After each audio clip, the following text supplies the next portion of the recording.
Welcome back to Pause to Pray. I'm Mike Godfrey.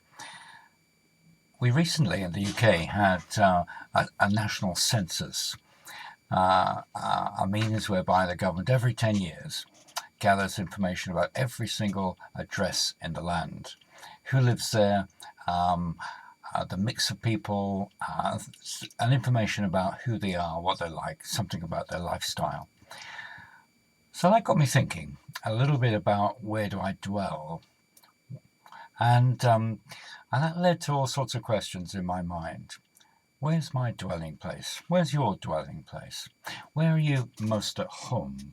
Where is your heart most at rest? What do you spend your time thinking about? What matters most to you? Where is your dwelling place? So I'm not thinking so much here about a concrete building, brick building, something that is objective and sort of solid in that sense. But I am thinking about something more important. Where do you dwell? Because that picture or that question comes up in the Bible again and again and again. So I just want to share a few passages from the Bible that help us to think about that, and maybe get you to think about where are you dwelling. So the first place to go to is Psalm 1, and just a few verses there. And it says, "Blessed is the one who does not walk in step with the wicked, or stand in the way that sinners take, or sit in the company of mockers, but whose delight is in the law of the Lord." So here's straight away a challenge and a question, and an encouragement, really. Where do you dwell? And the encouragement here is that it's a good place and a right place to spend time with God, and to avoid spending time in other places. Avoid spending time in places that would lead us away from God, into a dwelling that is dark, a dwelling that ultimately is destructive, a dwelling that ultimately is going to make our life worse. So what kind of dwelling would God say is the place that he would want to take us to? So that led me to a favourite psalm, to Psalm 84. And here we've got pilgrims on the way to Jerusalem. And imagine that, the excitement of going towards a place where they anticipate eagerly meeting with, encountering the living God, to be in his presence. And they saw that as centered in the temple in Jerusalem. So Psalm 84 says, "How lovely is your dwelling place, Lord Almighty. My soul yearns, even faints, for the courts of the Lord. My heart and my flesh cry out for the living God. Even the sparrow has found a home, and the swallow a nest for herself, where she may have her young, a place near your altar. Lord Almighty, my King and my God, blessed are those who dwell in your house. They are ever praising you." So we're being pointed to a different kind of dwelling place, a place that is in the presence of the living God. And here are people who are anticipating the joy and the life-giving vitality, and the pleasure and the change that it brings to us when we spend time dwelling with God. It's a lovely psalm, and leads us to think further about the way that where do we dwell? Where do we dwell? Where is our heart? Jesus encountered a woman of Samaria at a well.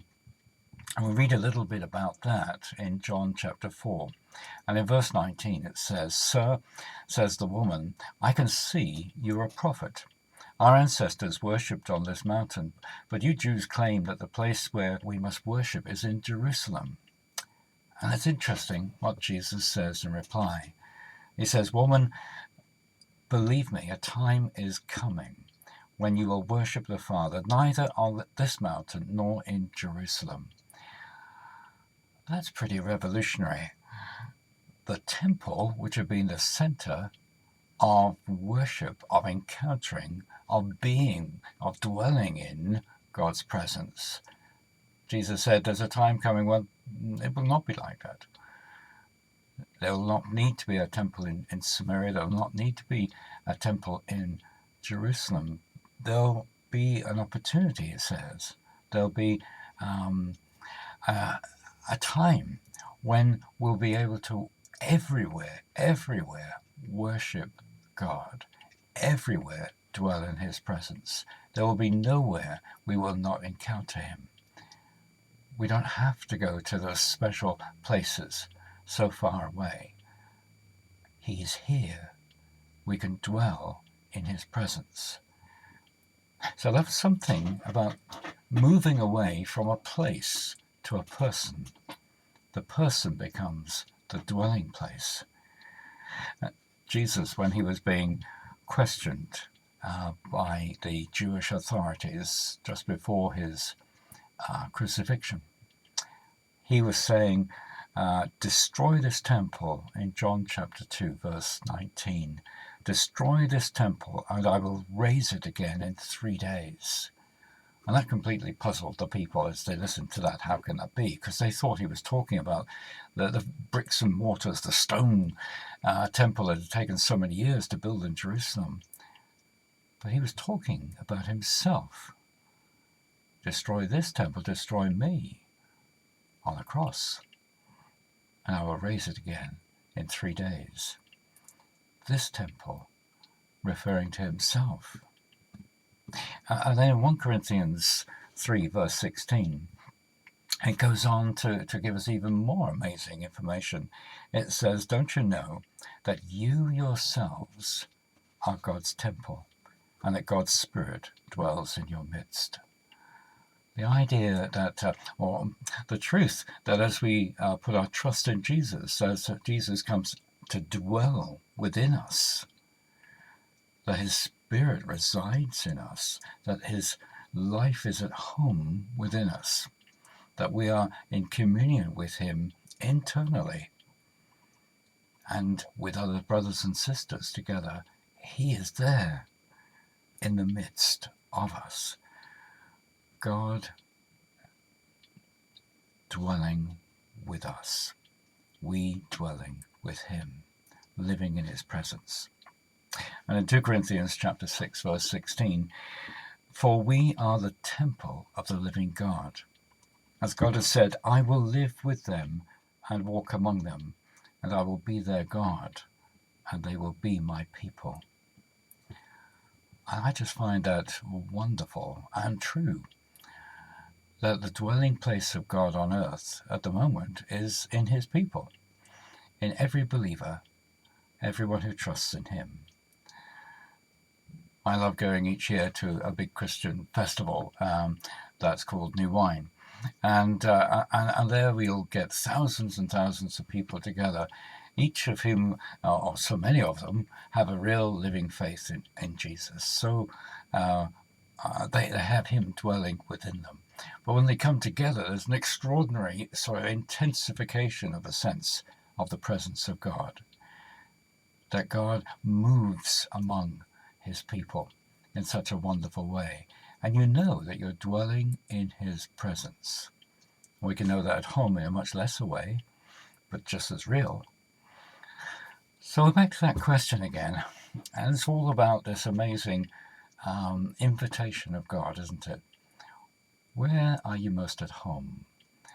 And God's inviting us to be most at home in him, in his presence, in his life, in his love, aware of him, knowing him, at rest in him.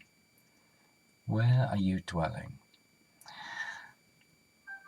So I want to encourage you to have a little think about that, to think about what is the focus and the center of your life. Are you aware of God in that kind of way? Do you know he's with you?